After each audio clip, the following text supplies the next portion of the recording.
And so as a quick hello, my name is Siddharth, and I work with the Coalition for Human Rights in Development.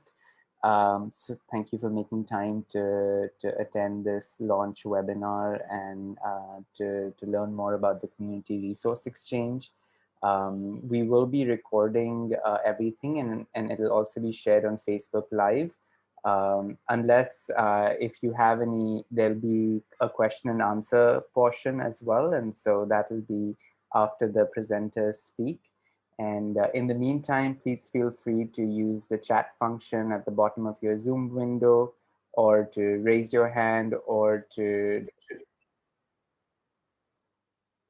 use the question and answer function, and we will be monitoring all of that. I'll also request my colleague to share a link to the Facebook live stream if you would prefer to attend through Facebook Live rather than through Zoom. And then getting done with the housekeeping, I'm really excited to start. And so I'll just quickly share the agenda. The first is just a welcome to all of you, and my colleague Carmina, who's the international coordinator for the Community Resource Exchange, will be starting off by providing an overview of the Community Resource Exchange. And then our speakers have decided their speaking order amongst themselves. And so Jeff from Witness Radio in Uganda will be speaking and sharing about his experiences using a similar process, as well as Vidya from Growth Watch will be sharing her experiences on using a similar process like the Community Resource Exchange. After that, Carmina will share the form that one can use to apply for assistance, both collaborative as well as financial assistance, through the Community Resource Exchange. And then we open it up to questions. And so without further ado, I will hand over the mic to Carmina. Thank you, Siddharth. So welcome everybody, and again, thank you for your interest in the Community Resource Exchange, and thank you for our speakers for gladly gracing our webinar. So Siddharth is sharing the presentation now. Okay, so good. I think it's good morning for those coming from Africa, and then good afternoon, whoever is coming from Asia. Welcome to the webinar for the Community Resource Exchange. As I've said, I'm Carmina Obanil, the CRE International Coordinator. I work for the Coalition for Human Rights in Development. So it's a global network of 100+ social movements, civil society organizations, and grassroots groups. And it's the host and coordinating organization for the CRE. So we have 3 regional facilitators based in Asia, Africa, and Latin America, supported by other staff member of the Coalition Secretariat and our regional coordinators. We also have a 13-member advisory committee responsible for advising on and monitoring our overall programmatic strategy and operations. So the Community Resource Exchange is a system to facilitate collaborations and co-develop strategies with and among communities defending their rights in the context of international investments and development projects. The idea started in 2018, and after 2.5 years of consultations and online surveys, we gathered the feedback from around 400 people from grassroots groups, indigenous peoples organizations, national, regional, and international groups, which co-designed and co-created this system. So we just launched a 3-year pilot for the CRE project. So the CRE works to facilitate multidimensional collaborations that respond to the self-identified needs of communities. So it's the community who will identify what they need. Then we want to reach more communities by systematizing rather than relying on ad hoc connections. We want to also provide more holistic support using a variety of strategies. We have 7 strategies: corporate and financial research, access to remedy, community organizing, advocacy and campaigns, also media and campaigning, scientific and technical expertise, and security support. And we also, through the CRE, want to build capacity, not only through sharing skills when we link them to resources, but also through cross-community exchanges. Next slide, please, Siddharth. So the CRE, how does it work? So local communities impacted by development activities, social movements, or CSOs can approach the community resource exchange to, 1, request a specific type of support or collaboration, and then 2, request guidance to co-develop a strategy and assess which type of support might be needed or more useful for them. So you could approach us for a collaboration anytime, so that I could talk about later. The CRE regional facilitators, the 3 that we have in Asia, Latin America, and Africa, assess the request with my support, and then of the nodes. The nodes are individuals or groups well connected at the national or regional level, or in specific strategy areas, and you will see them, understand them more later. Next slide, please. So if the request from the community fits within the CRE scope of projects around with international investments and development projects, then the CRE regional facilitator will work with collaborators to co-develop strategies in one or more of the key areas I initially mentioned. So this is the advocacy with decision makers, media and campaigning, community organizing, corporate and financial research, scientific and technical analysis, complaints processes to seek remedy, and then, as I've said, security support for human rights defenders. It will be guided by the needs and requests of the communities, and then the CRE facilitates linkages with potential allies and collaborators, exchange of information and resources, sustained collaborations, cross-learning among and between communities leading similar struggles, and then access to small grants. And this would be through the tri-annual call of proposals that we have. The first one we just launched, and that's also the reason why we're having this webinar. Next slide, please. So just to show you what are the different roles within the community resource exchange. So we have this, a lot of shapes here and a lot of colors. So we first start with the CRE Secretariat, which is the gray circles there that you'll see. As you can see, we have 3 regional facilitators for this pilot. This regional facilitators sit in the regions in existing organizations or networks that the coalition works with. They accept requests for collaborations and match requester communities to collaborators. So I coordinate the regional facilitators and the CRE system as a whole. But the CRE is not just the secretariat. So it is a system involving different types of groups as collaborators. So you see the smiley figure representing community groups. The black gear, like the wheel, represents civil society organizations. The gray pebbles with N in the middle represent networks. The octopus type thing represents, like a sea creature, represents nodes. And nodes, as I've said, are a person or groups who is very well connected in a particular field or strategy of the 7 that I've mentioned in a country or in a region. The requesters are people, communities who request support from the CRE and are identified in the brown triangles that you see there, connected to the regional facilitators. On the left-hand side, you can see the collaborators making a request. This can be a community alone or with an ally who approaches the regional facilitator. We label the triangles as collaborators. Everyone is referred to as a collaborator in the CRE to equally value, because we equally value the different types of experiences and skills. So for example, a community who is a requester before can in one context provide support to another community. So the community is a collaborator. Everyone is a collaborator in the system.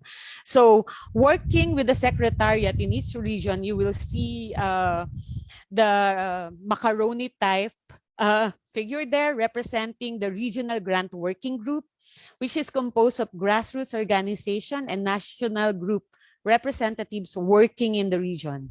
They approve requests for financial assistance. The national node that you will see there, the green thing there within the gray circles, working with the regional facilitators, will help understand the regional and national context, will help vet requests, and find collaborators for requesting community. So there can be multiple nodes in one country or region. It's not just one organization that will, in a way, hold the key. On the right-hand side, you can see the database of collaborators tagged by the 6 major CRE strategies. So access to remedy, security, community organizing, corporate and financial research. So these are the strategies that I mentioned before. So there are different kinds of collaborators within each strategy. CSOs, networks, community members, and the colors are just used to represent the different strategy areas of the CRE. So for example, a community looking for security support, look at the green oval there, can work with the CSO, which might be a group working on security in Uganda, for example, or a network which might be the security working group of the Defenders in Development campaign, which is a campaign that the coalition hosts to. So efforts have started to map out potential collaborators on the different strategy areas, countries, and regions, and there will be a database to house information about all these collaborators in the CRE system. Next slide, please, Siddharth. So just to show you how a collaboration can work in the CRE. So this is how an ongoing collaboration can look like. Each of the 3 larger dotted circles that you will see there represent an ongoing case with the collaborators who are working together with the community. With an ongoing case, you see there are circles of different colors. You remember the different colors in the last slide there. The green one representing, for example, security support. So an example on the top right side, you have here a community group supporting on organizing, a CSO supporting community engagement on judicial and non-judicial mechanisms, and a network providing support on a scientific or technical aspect that has been requested by the triangle there, which represents the community, the requesting community. So the regional facilitator, you will see the arrow, is still connected to the work and monitoring it, but it's the collaborators that are doing the work with the community. Next slide, please. So who can request collaboration with the CRE? So we are welcoming communities and grassroots groups, national groups defending their human rights, including the right to healthy environment against projects funded by international investors or development activity financed by commercial banks, development banks like the World Bank, Asian Development Bank, EBRD, etc. So requesters can start by requesting information. So there are different kinds of support and come back to request a facilitated collaboration, which could be self-funded, or they could also request funding from the CRE up to 5,000 US dollars. And this is through the call for proposals that we have. The regional grant working group, the macaroni type illustration in the structure before, if you will look at that, will be responsible for deciding grant applications and then helping strategize to identify potential linkages and collaborations in the region. So that's a short introduction about the CRE. Thank you for listening, and thank you, Siddharth, for sharing the screen.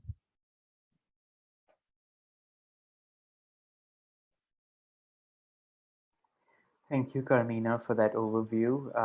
And we will, of course, open it up to questions in a little bit. And welcome to everyone new who's joined.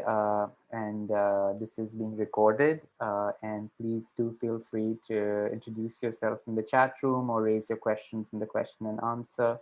And we are monitoring that. I now welcome our next speaker, Jeff, from Witness Radio in Uganda, who will share about his experiences collaborating on the Community Engagement Partnerships, which was a predecessor program of the Community Resource Exchange in some way. So Jeff, over to you.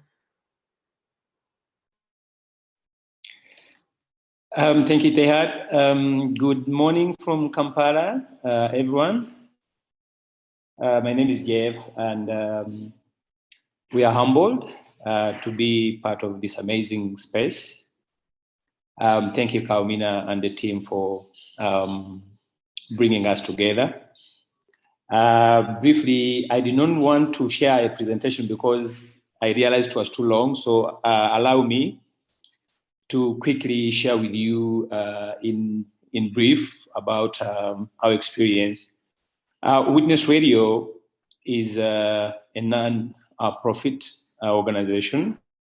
We use media approaches as well as legal defense approaches to defend communities to have access to land use, land access, and then land use. So the nature of work we do, we monitor evictions, we document them.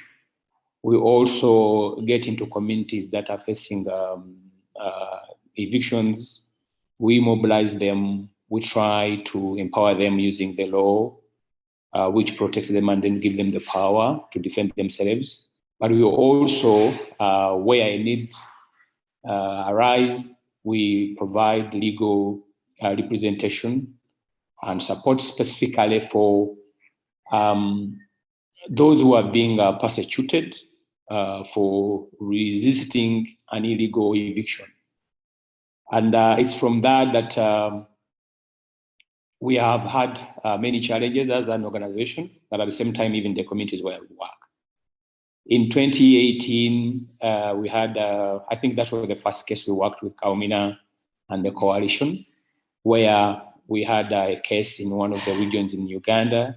We got 2 of our staff were arrested, and 26 members of the community who was being evicted off their land without any due process. So it was really too much to contain as far as Witness Radio is concerned. Remember that time we had just become members of the coalition, and we shared what was going on and with the team at the coalition, but also we raised the kind of needs that we were at what really much needed, what we needed at the moment to secure our staff members, and then also make sure that even community land right defenders get a representation. So the 28 members, 26 and then 2 members of Witness Radio were arbitrarily arrested and then charged with 9 counts, including murder and aggravated robbery. To be clear, there was no murder where our members, neither the community members, participated.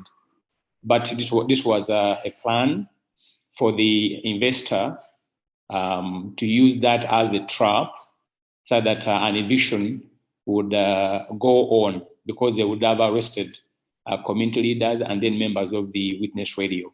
So when they were arrested, they were briefly detained at police and then sent to a court. So they were charged and then remanded. So the battle as an organization was, how do we secure them, but at the same time, how do we make sure that the communities maintain their resistance? So as an organization, of course, internally, we had many issues. There was a lot of fear. The morale had gone down. I mean, we are really in a very, very terrible situation. So when we approached the coalition, and thank you, Kaumina, I think you did a good job. You were able to listen with your team members. You're also able to advise what we may need to do, but also within the members of the coalition and outside the coalition was able to introduce us to those groups within and outside the coalition for help. We received solidarity from across the globe, and our case became very, very, very popularized, because we were able, among the support that we got was ABA, the American Bar Association. They came on board purposely for trial observation. We were also able to get support from members of the coalition to strengthen the legal representation, collection of evidence in a pursuit for criminal defense. We are also able to receive support in a way that when we realized that it had become political, the coalition and Witness Radio, and other members, we worked on an open letter, which open letter was demanding for protection of NGO workers, but at the same time, community members who are being persecuted. And of course, before that, it was very difficult to have the media attention. So when groups in Uganda and other groups across the world got interested, there was a lot of attention. And we are also, who were representing our staff and then the community members, we got, our security was bolstered, but at the same time also we felt that I think we were able to defend ourselves. So we did our whatever we could, and at the end of the day, we realized that the judge, we realized that the prosecutor, the police were all being paid by the investor, and therefore there was no really justice that would get. So we embarked on a campaign to ensure that we called for the recusal of the judge and then the prosecutor and the police, which is the investigator. So this is one of the biggest problems that I think we are facing in Uganda, where judicial system is really facing challenges of independency, and credibility. So we are able to do that at the back of the mind that we knew, one, we are being supported, the world was watching, and whatever would happen would be checked on by Kalmina and members of the coalition and others who had gotten from outside the coalition. So each and every day would provide an update, would receive an email checking on what is happening, but also the presence. When the trial came in with a new judge appointed to hear the matter, so ABA sent a representative from South Africa who was present up to the time when the prosecution closed it's the trial. So as we speak now, this is really something that we realize that, I don't know in other countries, but in Uganda, most land grabs by multinationals, by development, financed by development banks, are highly political. So what happens is to capture judiciary and all other institutions responsible to make sure that justice prevails for the communities. So once we realized that, so the most important thing was, how do we also engage? And engaging we had really to get onto the media, and members of the coalition and other members outside the coalition were able to support. So the case stopped at the prosecution's trial, and now we were preparing for our defense, because all the 28, even when some were not really mentioned in the prosecution, so the judge said each member among the 28 had a case to answer. So we started really preparing. And at the end of the day, as we were preparing, then Uganda went into an election period.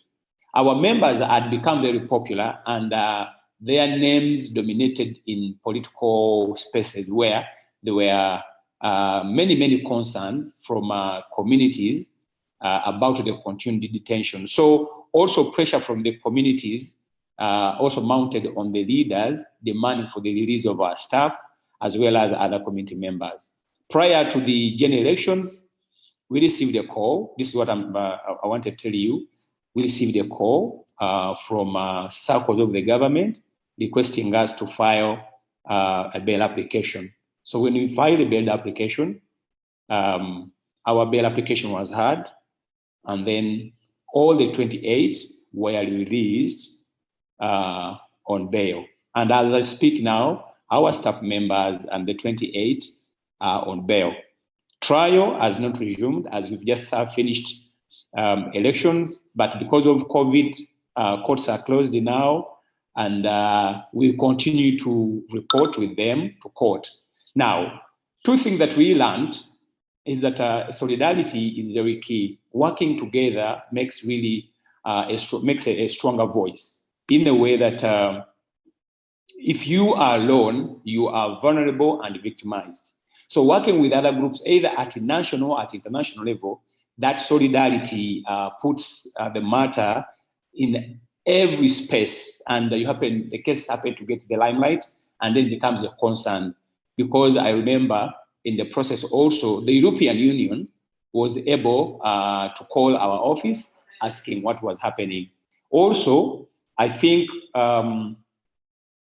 the support, not necessarily money, but support from different groups. Really, you feel at home, you feel that you are not alone. And the arrangement was that we got into right hands, and we are happy that this was achieved. I don't want to waste a lot of time, but allow me to stop at that. But one lesson that we learned is that connecting with each other who might be facing similar situation. And last year, we were able to start connecting victims of land grabs from different parts of the country, so that we are looking at one point, they can meet, share as victims of land grabs, and of course, start supporting each other before even the work of solidarity, for them really to take the frontline work to defend themselves. So allow me to stop at that. Thank you so much. And if there is any question, I'll be available to answer it. Thank you. Thank you so much, Jeff, and for sharing especially the importance of solidarity, and for your kind words, and for the inspiring experiences you've shared about your own work. I now invite Vidya from Growth Watch to share about her experiences. And yeah, thank you, Vidya. Thanks, Siddharth. Thanks, Carmina. So I'm part of INSAF, which means justice, but also expands into Indian Social Action Forum, which has been a collaborator of the coalition for a very long time. I think the collaboration starts even before I became a member of INSAF. To sort of put it in perspective, I'm like a street fighter from a grassroots movement group who just happened to become, through an election process, the national president of INSAF. And so I sort of harbored a kind of healthy suspicion of projects that are funded and funders in general, thinking that's how they control us, and that's how they push their buttons, and that's how they they get you to respond and campaign and advocate on a narrow set of issues that suit the funder, and in a limited frame of activities that are acceptable to them. So that was my thinking. And then in 2017-18, because I was part of the INSAF leadership now, INSAF took up this community engagement program with CHRD to look at a project in Kolkata. It was a project where the natural drainage system of this very, very large and very old city. Kolkata is, of course, Calcutta. It used to be called Calcutta. So it has like 7 natural drainage areas, and those canals, people were living along these stormwater canals. They were like huge, like little rivers. And there was this project that saw that people are rehabilitated, taken off the canals and housed somewhere else. If I could share my screen, I'll show you how they were. One second. Yes. And yeah, so here they were housed in these a single room kind of apartment, suddenly pushed into this. And we first looked at this as a group. And this was supported by the coalition. From here, our engagement grew. And then the next time when we were doing this, we realized that there was a bigger project with more money pushed in through the Asian Development Bank that Kolkata was getting into. And this was a huge project. It had like 34 components. And, and when we began looking at this, we were a little perplexed, because if you go and visit one area of the project, it's in this, so the portions in brown, look at me. So the portions in brown are where the project was like running, okay? And we hired someone, thanks to CHRD's support.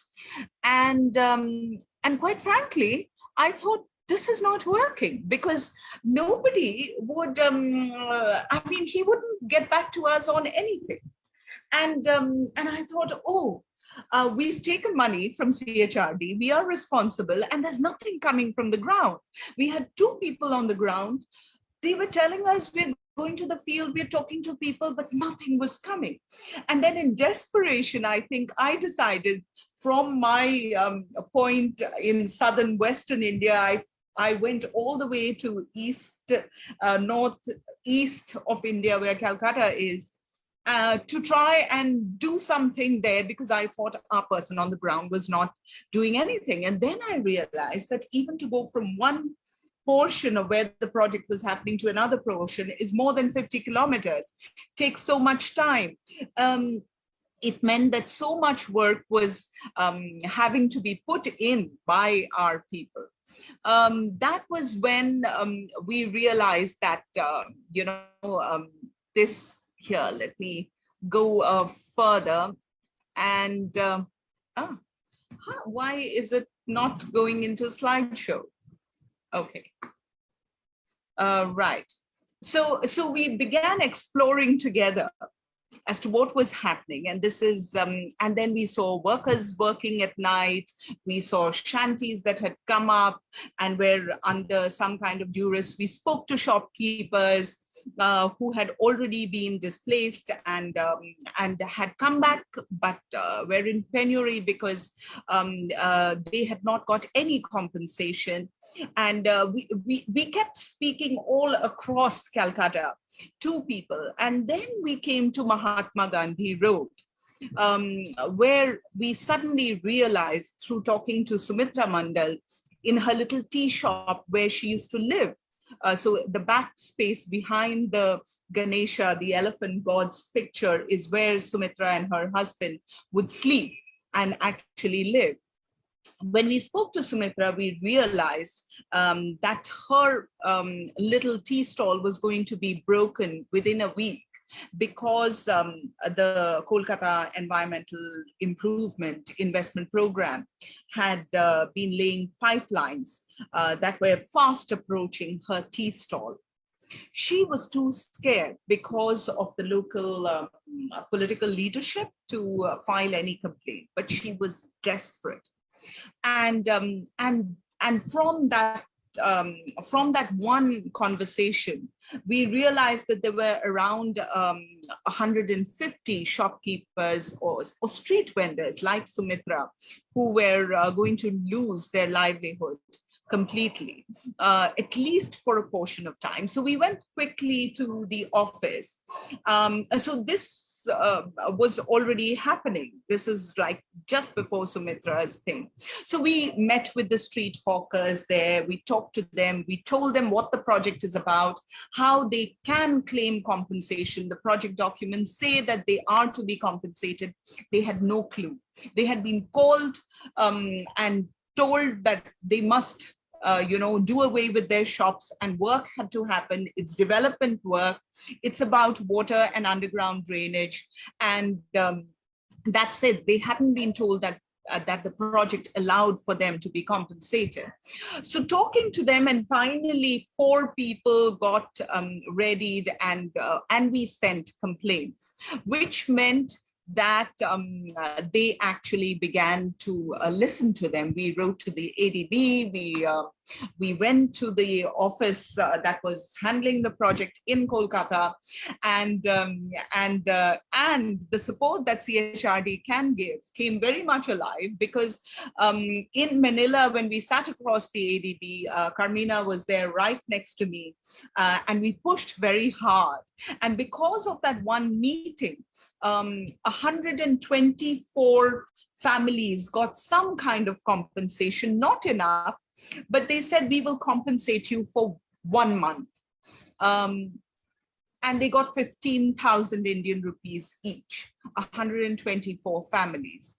Now, interestingly, since then, until today, the work continues. Some of the street vendors remade their shops and started vending again. But even now, the project officers are at their back saying, get off, we need to put in another pipeline.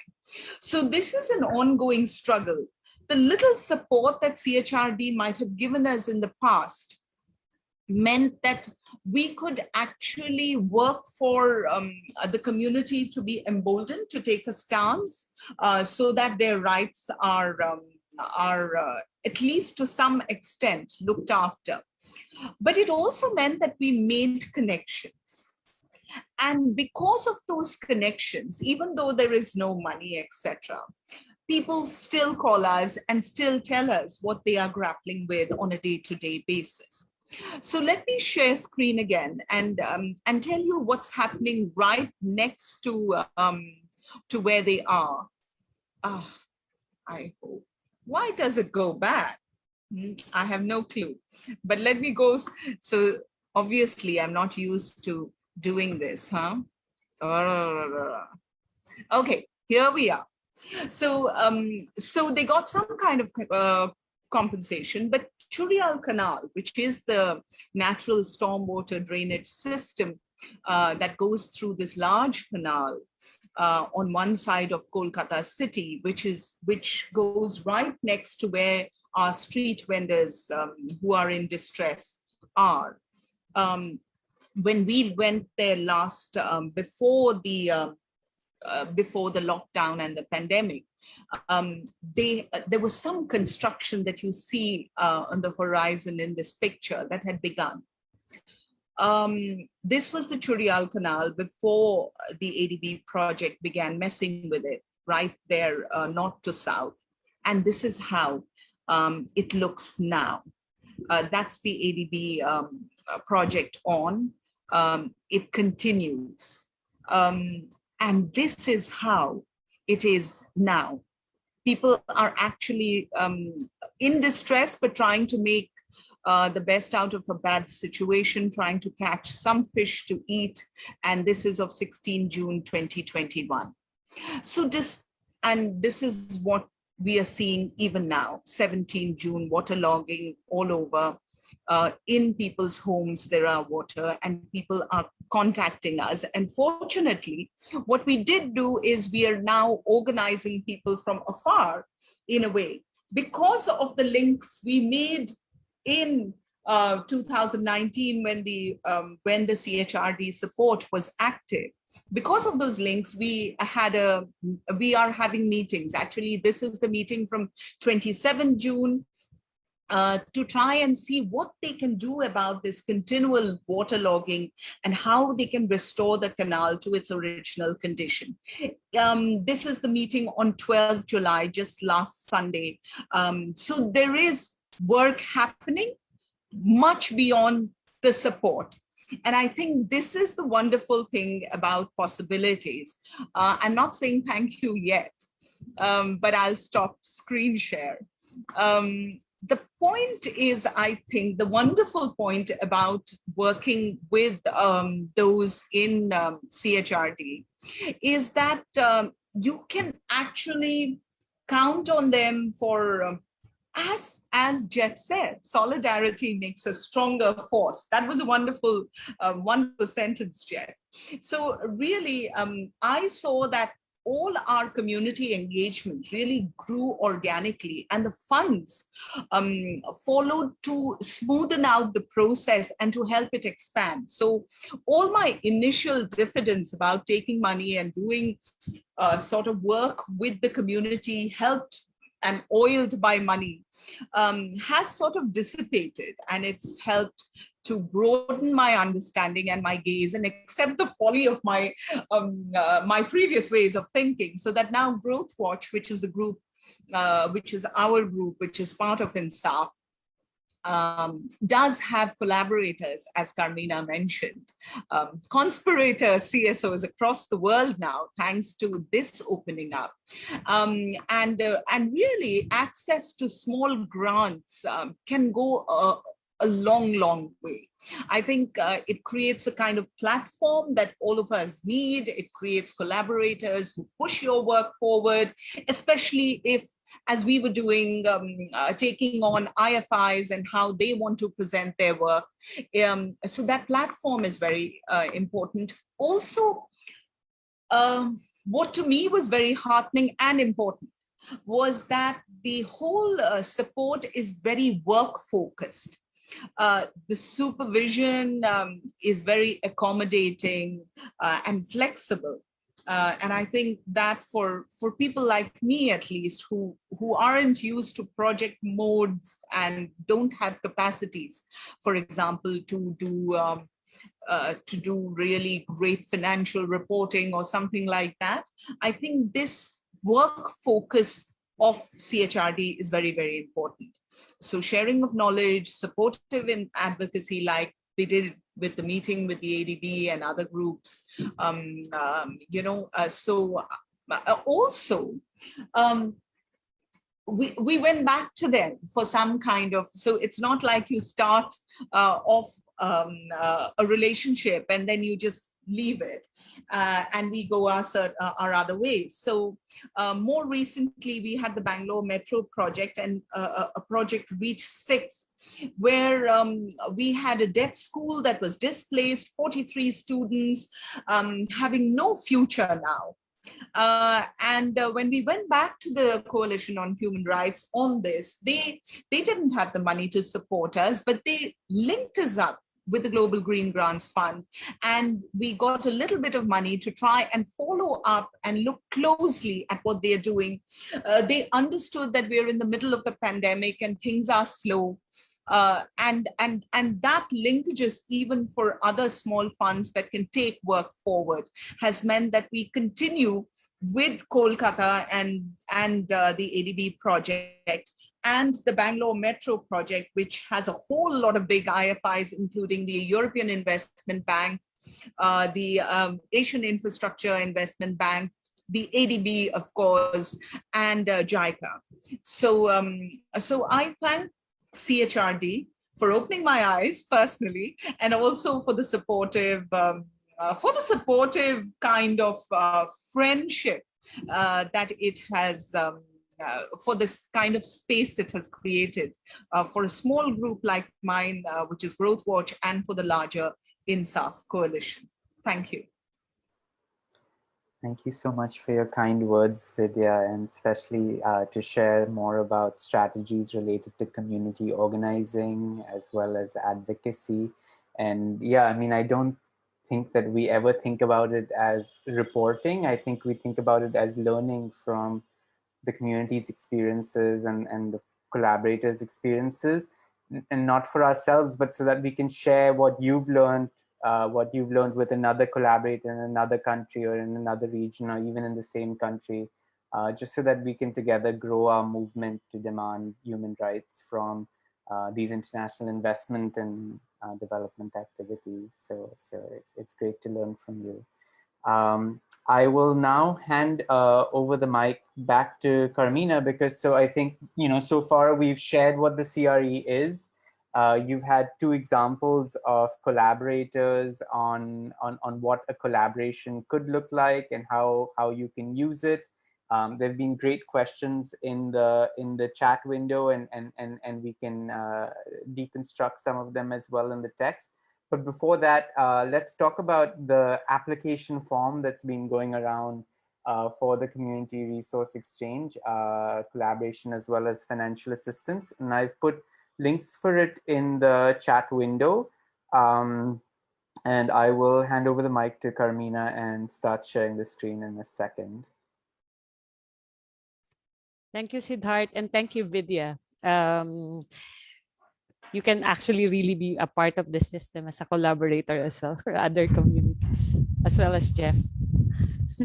Thank you, Siddharth, for sharing. So just wait a bit.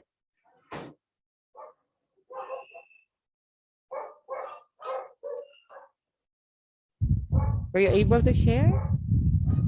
Okay. So this presentation is just, okay. So we have created the form that you can download from the website, where you will see the call for proposals. And this is our attempt to explain and make it easier for you to answer the form. We're going through that. So we know you will see what kind of information we expect from you if you ask for a collaboration through the CRE.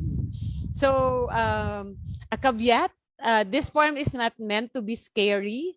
And if there are some missing information, you can tell us. If something is not quite clear, you can ask us. This form is just meant to help us better assess if you're requesting a collaboration from the CRE. So the form can be used to request collaboration from the CRE, and there are two things that we would like to emphasize. One is that the request should relate to specific communities defending their human rights to face specific development or international investment activities. And the second is that activities involve the community and are community driven. So if you will look at the content of the form that we designed can be used to, one, ask for a collaboration, and that can be done anytime in the year. So what if you just want to know what kind of strategies you can use? You're facing a destructive development project and you're not sure how to go forward. You can send us an email, take this form and ask for a collaboration. And you can do that anytime in the year. Two, you can ask for a grant. We will have 3 calls, and the first call we just launched for proposal a year, and the maximum amount of the grant is $5,000. Next slide, please. So if you're applying for a grant, please be, I said, don't be scared, but we hope you could answer all the questions carefully and correctly. So the first part will ask you for some contact information, and this is very important for us because it would allow us to get in touch with you easily. If you need further information or clarification, as well as to start a collaboration. It is important to specify the country so that we know which collaborators can be connected to you. Please note that groups that are not legally registered can and are encouraged to apply for collaboration as well as grants. So you don't have to be legally registered to work with us. Next slide, please. It's okay. This section is all about the community and requesting the collaboration. So it would help us understand the background and the affected communities. It is important to give as many information as possible if you have it. For example, the number of people affected, the name and location of the communities, what kind of community is it? Is it indigenous people? Is it Afro-descendants? Are these fisher folks, peasants, urban, or any other kind of marginalized groups? We would be thankful if you could describe to us if you know who's funding the project that is affecting the community. So if you know the name of the project, what kind of activity it is, what stage of development, is it planning, under construction, or names of who are responsible for the business or development activity. But if you don't, that's actually one kind of collaboration that we can work with you. We can help you determine that through a corporate or financial research. Last but not the least, we would like you to describe to us the harms or risks that the communities are facing, because this is an important consideration as well for us. If it's urgent that a community be supported, then that could be prioritized. And what they have been doing on to safeguard or advance their rights. Next slide, please. So in this section, we just want to learn about whether you're facing any security issues. And we want to know that because we would take that into account when we get in touch with you so that we ensure your security. We ensure your safety. So if you will look at the form, there are actually some basic recommendations there. If you're connecting to us digitally. So that's just to safeguard your safety. So next slide, please. So sorry for the motorcycle sound. The importance of this section is to know whom the communities are already working with or whom they do not wish to collaborate with or work with, because it will help us understand and better identify collaborators that can help them. So that's the what this section is all about. So we encourage you to write the information just as bullet points, probably what organization you're working with or movement, or what is the problem that they're trying to address. So for example, you're working with the Coalition for Human Rights in Development and its advocacy targeting the World Bank, for example, or the Kenyan government, for example. So that's what we want to see in this particular section. Next slide, please. Okay. Section E will describe the kind of collaboration and strategies you expect the CRE to help co-develop with the community defending their rights. So for example, you want to say that we want to do advocacy and campaigning. Or if you don't know, you could actually say that as well. And what you're facing will help us better recommend some strategies that will help you. So you can explain what you hope the CRE can contribute to, list the specific skills that can be useful to strengthen your strategies that's in the communities, because as we said, we also know that communities have their own set of expertise that they're using. And then what outcomes do you expect from the collaboration that you're requesting? Also, if you think there's any specific point that you want, if you have doubts, then section F or the other point there is where you can put it. Next slide, please.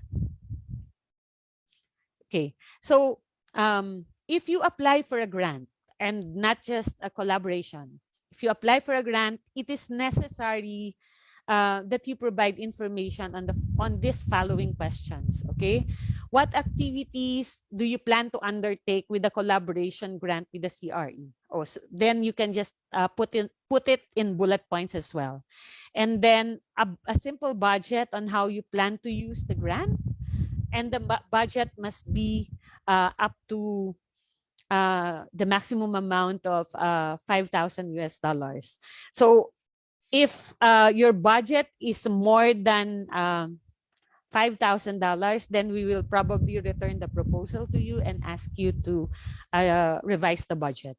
A timeline, which can be a list of activities that you plan to do. So for example, month 1, what activity, month 2, what activity.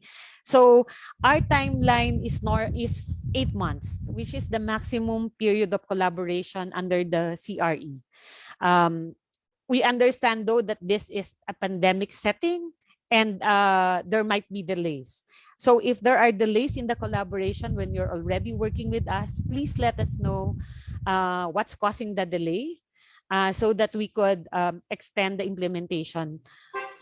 Okay, we would also ask you to give us 2 references and their full contact so that we can know more about you and the work that you're doing. Okay, next slide, please. Okay. The coalition prioritizes community-led collaboration. So you should describe in this section how the community is involved in developing the collaboration grant. Because as we've said earlier, we prioritize community-led collaboration and collaboration that are really needed and driven by the community. So we want to know who will be in charge of carrying out the collaboration grant as well. Next slide, please.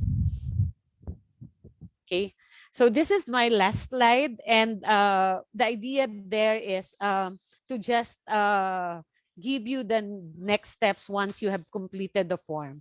So we have a limited amount of funds to distribute as financial assistance. So in the past, the Coalition for Human Rights and Development has only been able to provide financial assistance to about 30% of the applications we normally receive in a call. So probably just to also manage expectations around that. So you can send the form anytime to us. The deadline is August 15. And you will know by late September or early October, and then we will contact you about it. So thank you very much for listening. Thank you, Siddharth. Wonderful. Thank you so much for that overview, Karamina. And now we're switching into the question and answer section.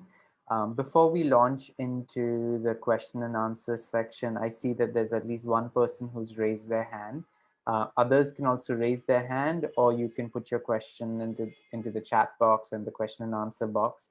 I'm hoping that my colleagues from the coalition can also track and monitor if I have missed any question. I'm doing my best not to, but yeah, there's a lot to juggle. So just really quickly, I think there's been a few questions around our projects related to health rights, related to gender rights, child rights, elders' rights.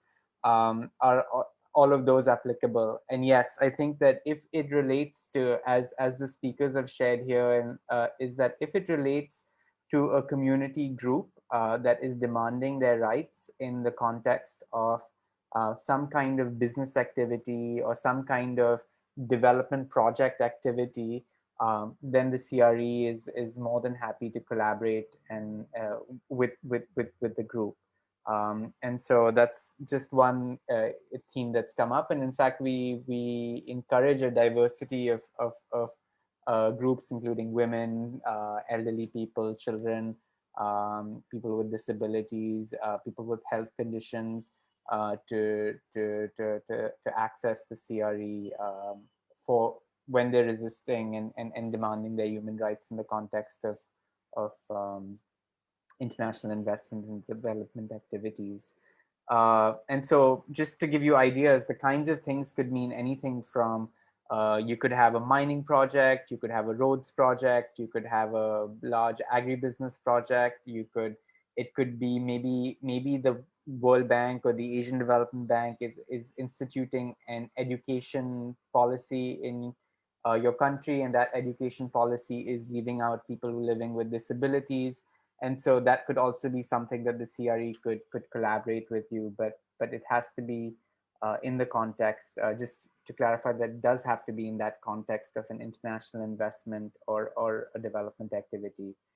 The other questions that broadly have been raised relate to specific regions. Can one apply from Lebanon, from or countries, Palestine, or and so there are places that people are asking, can we apply from here and there? And yes, people can apply from anywhere where there is any kind of international investment or development activity. So I think that summarizes all the question and answers that were replied to in the text of the Q&A. Oh yeah, and there was one more question that related to international groups versus local groups. And the CRE encourages, because we believe that communities are the experts on their own development pathways and priorities. We prioritize collaborations and groups that work closest to the communities. But of course, sometimes communities want to collaborate with an international group, and ultimately our goal is to be community-led. And so we don't have any saying that we won't work with international groups, so we won't work with any kinds of group. It is entirely community-led. And so those were a summary of all the questions. If I've missed anything in the summary, please do put it in the chat window. I noticed that one of the attendees has raised their hand, and Aktol Alam, I'm going to allow you to speak. I imagine you might have to unmute yourself before you raise your question. So if you want to unmute yourself, if you look into the Zoom window at the bottom left-hand side, there's a mic, and if you press that, you'll be unmuted. But and I can also ask you to unmute. Yeah, but I think this will be up to you.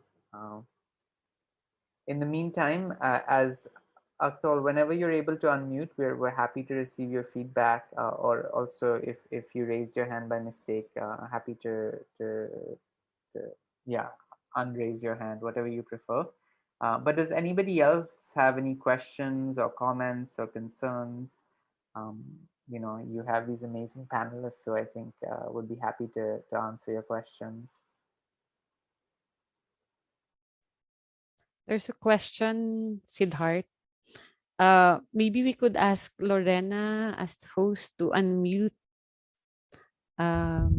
who's the one who raised her hand. Yeah, the host can. So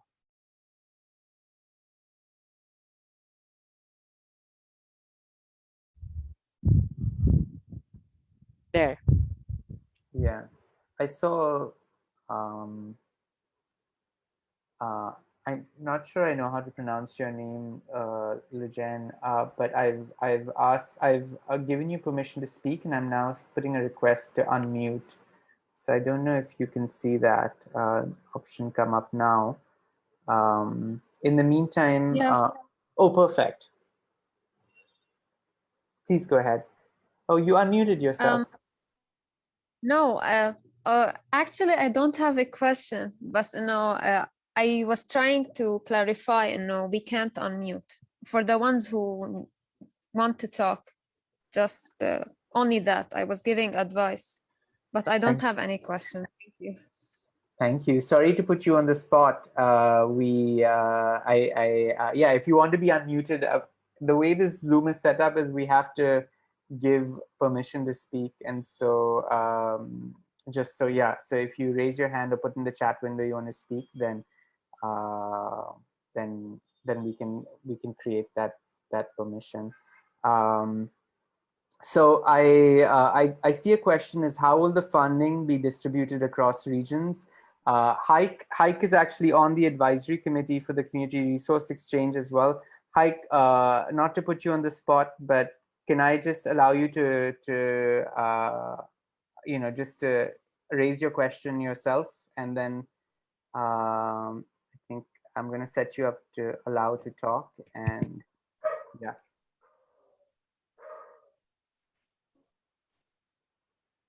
Can you hear me? Yes, Yes. we can. Hello, everyone, and thanks for the great presentations. I was just wondering about the regional grant working groups and like what is their role, and also connected to that, the overall funding that is available for this round of call for proposals. Is there supposed to be a certain like regional distribution or at least like some expectations about the number of projects that shall be funded in each region, like minimum, maximum numbers, or the whole, like every project proposal will be like considered individually? Then in that case, like what would be the role of the regional grant working group? So yeah, just maybe if you could clarify their role, and if there is certain regional approach to the funding, that would be great. Thank you. Siddharth. Okay. Hi. At this point, we're actually looking at all the proposals individually.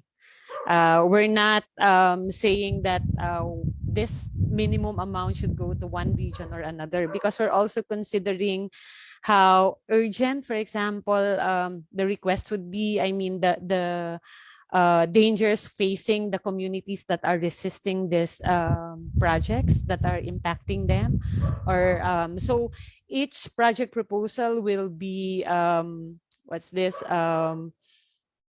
evaluated based on what information they would be sharing with us, and then that information will be vetted and checked by that's part of the work, the regional grant working group. So the regional coordinator and the regional facilitators will first look at all the proposals, and then the role of the regional grant working group is to look at all the proposals that have been summarized by the regional facilitator and the regional coordinator of the coalition. The regional grant working group will be the group that will finally look at everything and then prioritize which applications for them merit support under the CRE. So all the applications related to Asia will go to the regional grant working group in Asia. All the applications in Africa will go to the Africa Regional Grant Working Group, and also with Latin America. And then they would decide the number of proposals among themselves, which will be supported for this round. Siddharth, do you want to add to it? No, exactly all of that. And just to add that I think that currently for this year, there in the budget for the pilot, there is the option of 24 grants of $5,000 each across all regions. And so you can think of at least 8 a year per region, but there is some flexibility in the budget because in the coalition secretariat, nobody has really traveled this year, and so there are some excesses, and if there are good applications, then there's no, as Carmina mentioned, if there are good applications, then we're happy to put those amounts to above the 24 grants that are part of the CRE as well.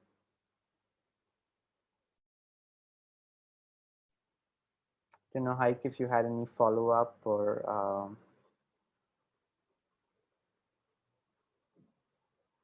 No, he doesn't. So probably Siddharth, any other? Does anyone else have any other questions or comments or concerns or feedback? We also recognize this is the first time we've put this form together, and so we're also learning with you. So also happy to have anything that's unclear or feedback on anything or things that we can do better.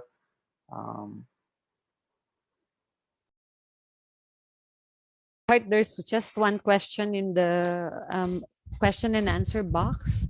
And the question is, could you consider projects that include attribution to small grants to local initiatives? Example, open a contest for other small groups that present their initiatives on human rights and receive some financial support. That's the question. I'm not sure I fully understand the question, but if it relates to a specific development activity, if it's sort of a community-led approach, like the community itself wants to hold some kind of contest system and they want to organize on like different strategies, and then they all, different groups in the community present initiatives, and all of this relates to a specific development activity, I think the more creative the proposal, the better. But the parameters are that it has to be a community-led approach, and it should relate to an international investment, business or development activity.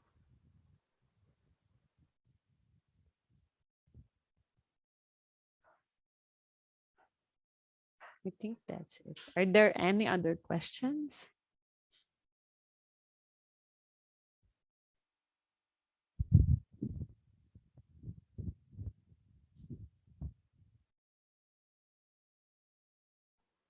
So I've also put an email address in the chat called cre@rightsanddevelopment.org. And if you have any questions that weren't answered here, then you can always send them by email, and we'd be happy to reply by email as well.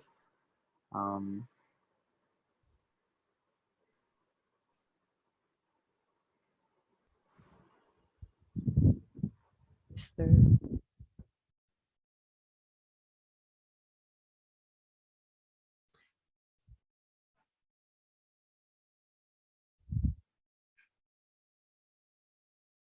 There was one question, Siddharth, about safety, but I already replied to it, but just to tell everybody. So for example, what you need actually is security support, and your the security issues that you're facing is because you're fighting a development project that is, impacting communities adversely, and you're one of the ones defending the rights of the communities or your rights.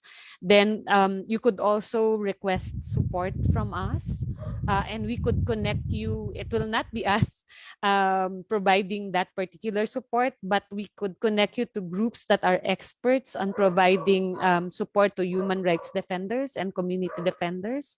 That's what the CRE could do for you.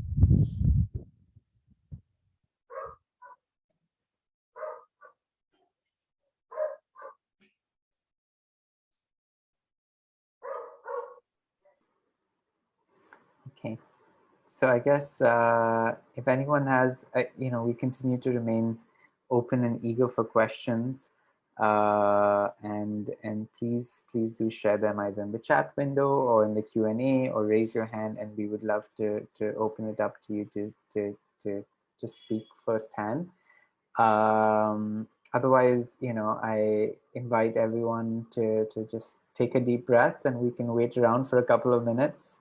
Of course, this is just the beginning, and I hope that there'll be more questions and engagement as you digest this information.